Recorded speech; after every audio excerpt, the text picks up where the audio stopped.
what's poppin'?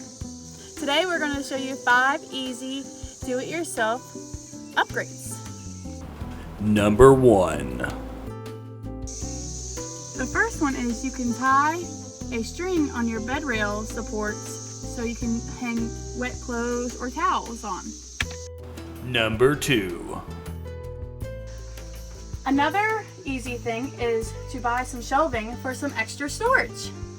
I love these shelving units because they're easy to compact and they fit right under the seats. Number 3. Another quick, easy upgrade, get some LED lights for your ceiling lights and your outside ones. If you're using batteries, it'll save on your battery and they're brighter. Number 4. You can replace your flooring with some easy snap together vinyl plank flooring.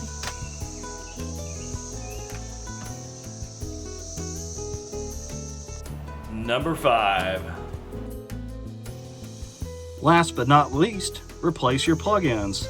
Add ones that have USB ports to make it easier for charging devices and having enough plugs for other things. What are some improvements that you've done on your pop-up? Let us know in the comments.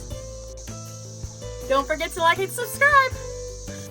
Thanks for watching. You make these videos possible. Have a great day.